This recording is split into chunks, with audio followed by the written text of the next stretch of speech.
And this is what his wife said about her husband. Jim was just an amazing man. Everybody that ever met him loved him. He was always just my rock. And the whole family's rock. And just had this unwavering faith that was just inspiring. He always had a positive attitude. I don't know too many people like that. Do you? Now, Jim was diagnosed with brain cancer on Easter of 2012. He had a strength, and this is from his wife, I believe. He had a strength that was just contagious. He was tough as nails. When he went through his chemo, he didn't look like a chemo patient, and he didn't act like a chemo patient. Now, in February 2014, they learned that the cancer was inoperable. Jim was given 4 months to live, and he died on June 2014 at age 53. And his wife said they usually give you about 12 months to live, and he lived 26 months. And that was just a blessing. And I'm sure it is. You hear these stories about people that are given a year or two to live, and then they end up living 3 or 4 years. And I'm sure that every day is a blessing with that person. Now, this Valentine's Day, 8 months after Jim's death, his wife said that she received flowers with a card that read, "Happy Valentine's Day, honey. Stay strong. Yours forever, love, Jim." Now, her first thought were that her kids just gave it to her or just did that. But when she asked her son and her daughter, they both said that they didn't send the gift. They didn't know anything about it. So she spoke with a coworker who suggested that the flowers may have been from Jim. So she looked at the card and she found her husband's cell phone number. And that was very emotional because she knew it was him.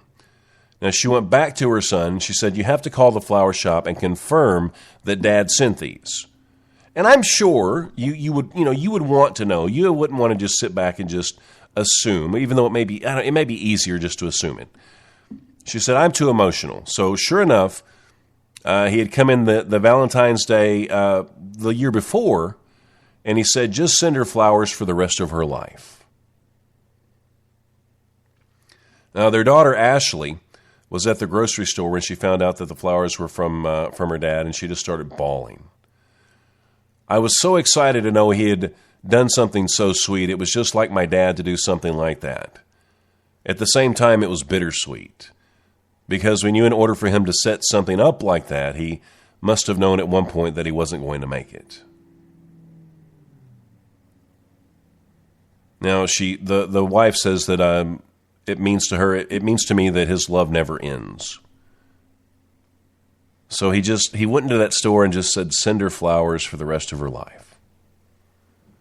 And I thought that was a sweet story.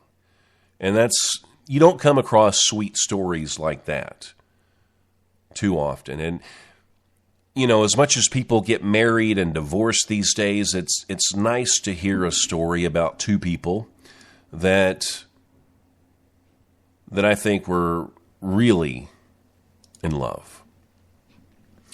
Now, how many of you have ever sit down at your table and said, "All right, I'm going to set a budget this year.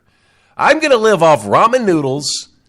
I'm going to live off $10 a week spending money. I'm going to skip the fast food. I'm going to stick to my budget." Well, this next story, it might inspire you, but then again, it may just hack you off a little bit. I don't know. I mean, if you had a budget, if you made $200,000 a year, it might be easy to make a budget, right? And on top of that, you've got all your expenses paid for. It may be easy, I think, to save money. Now, Tim Jacobs, he's created a life in which he covers very few of his expenses. His name's Tim Jacobs. His parents earned $15,000 a year, so he knows how to live on a budget. Now, I've got to hand it to him, though, because when you go from living off $15,000 a year to $200,000 a year, a lot of times I think people can't handle that and they just blow their money because they're just not used to having it. So they get this mindset where it's like, "Oh, I deserve this money. I worked hard for this. I lived my whole life poor, and now I'm going to live extravagantly." And a lot of times they end up worse off just because they spend a lot more than they make, and they end up living off less than they had before. But this is what he does, and this is like cake. Now, his job, what does he do? Hang on a second. He's a consultant. So instead of getting, I guess, them to send him to like pay for his plane tickets to places where he has to go to consult, he basically just, I guess, got rid of his house, or maybe he never bought a house. I don't know. And instead of them buying plane tickets, he just gets them to pay the hotel expenses where he's staying. So he doesn't have a house payment. And they give him a per diem, so much to live off per day. So he's actually able to save just a ton of money. And I was looking at his budget, and it's broken down to what he spends. I mean, when you don't have living expenses, I mean, like, just picture yourself with your house paid off. Say maybe your house is paid off and your car is paid off. You know, if you made $20,000 a year, you could live like a king if you don't have a house payment or a car payment. I mean, that's anywhere from $1,000, $2,000 that you're not spending every month. But it's got his whole thing just broken down. Food and dining. See, this is extravagant still for me, just because I don't make $200,000 a year. But I mean, he's got his IRA maxed out. He's got all this money that he's saving. But food and dining, he spent like $1,000. Let's see. Personal care, $200. Fast food, he's got that in his budget. Like $190. Entertainment, $174. I mean, a lot of this still to most of us normal people. I mean, it seems a little extravagant. But he set up a budget. Let's see. And he spent... anyway, he saves his money, and he's going to retire rich at 45. Now, when you hear this, are you like, wow, go Jim? Or are you like, I hate your guts? I wish I had a job where I made $200,000 a year and didn't have to pay for my room and my board. I don't know. I read it with the intentions of being inspired. The guy doesn't even have a student loan. He worked his way through college. You got to admire him a little bit for doing this stuff. Really sad story. The Wienermobile actually crashed in Pennsylvania. I read this story and I went, gasp! Not the Wienermobile. Are they going to rebuild it? Are they going to Well, they don't have to rebuild it, I don't guess, unless they want to. I mean, it's Oscar Mayer. I'm sure they can. I'm sure they can rebuild the Wienermobile if they want to. But evidently they have several Wienermobiles that they actually send out across the country to promote and advertise and things of that nature. Would you like to be the guy that drove the Wienermobile, or would you not like to be the guy that drove the... I don't know if I'd want to be known as the guy that drove the Wienermobile. I mean, how would that look on your application? I mean, if you're trying to switch jobs, you know, I drove the Wienermobile. Would you put Wienermobile, or would you just say that what would you say? I mean, would you brag about it? I don't know. Maybe those people just love their jobs. Maybe they love pulling up in the Wienermobile and handing out hot dogs. I guess they give the hot dogs away, don't they? Do they give them away, or do they sell them when you get them out of the Wienermobile? It's fun to say Wienermobile. I just don't know if I'd want to be the guy that actually drives it. Who knows? But anyway, I think that's the show for the day. I've got a cold, and I'm doing everything I can to not cough and hack while I'm talking. Freaking Jim. Allie says, I'm going to have a budget, then life happens. And I think that happens with a lot of people.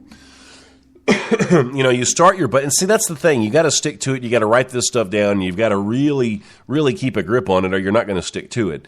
But, I mean, you start saving money, putting money back, and the next thing you know, you need to get a new engine for your car, or your transmission goes out, or something. You know, the kids need braces. Something always happens, it seems, to mess up your budget. And then for some reason or another, human nature tells us not to get back into the budget again. And it's like, well, we saved money, then we had to buy the braces. We deserve a night out at the movies. Or we deserve, you know, a night out eating. And then you get out of that habit somehow. And it's just human nature. So you have to make yourself stick to it. And when life does happen, you just have to go back to it. Budgets work. I mean, they do, but I mean, you have to go into it thinking, okay, I'm going to make it work. I want to do this, because if you're just half-heartedly doing it, you're going to give up on it in a week or so, I think. Would you drive the Wienermobile? I don't know. I mean, I guess. I mean, if it had a good radio system, maybe some good speakers, I might give it a shot. I don't know.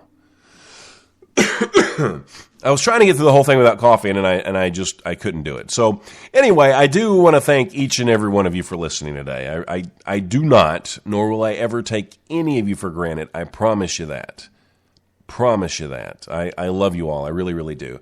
Thanks for listening on Stitcher. Thanks for listening on Spreaker, iHeartRadio, wherever else you might be listening. Tumblr, and there's like 30 other places, I think, we're at. But I don't. I will never, ever, ever, I promise, take any of you for granted. I promise. I think I'm going to take some drugs and I'm going to relax the rest of the evening. I didn't know it would be this hard. I've only talked for 40 minutes and my throat's just like, it's screaming at me. It's saying, Chris, okay, stop it. You sound ridiculous. You need to cough. You need to just get off the air. Go relax. Take a Hall's cough drop or do something. Do something with yourself. But before I go, what do you think about the story, the two people, the house, the filthy house, the kids? What do you think about that? Leave your comments on Facebook, tweet me. What do you think about that? Is it society's fault that they can't manage their home, pay their electric bill? They've got 6 kids, and I'm assuming it's their kids. I'm assuming they didn't just take someone else's kid. I don't know. I don't know for sure. But I mean, do you think it's society's fault that they can't pay their bill or take care of their home? So leave your comment on Facebook, tweet with me, let me know how you feel about it. You know how I feel about it. I would have yelled louder. I would have yelled more loudly, but I couldn't because I was afraid that my voice wouldn't handle it.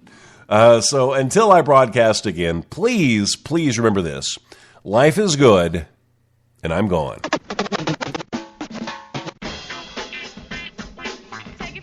Albert Einstein. Albert Einstein was not able to speak until he was almost 4 years old. His teachers said he would never amount to much. The Beatles. The Beatles were rejected by a record company who said, "We don't like their sound. They have no future in show business."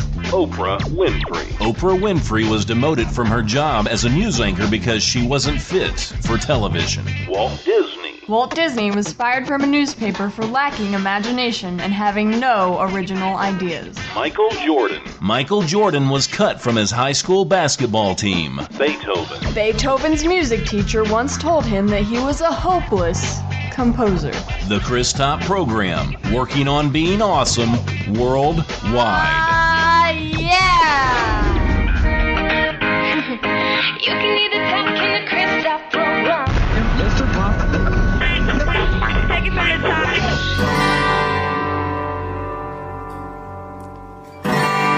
Maybe a dark things might be looking grim. I guess it's time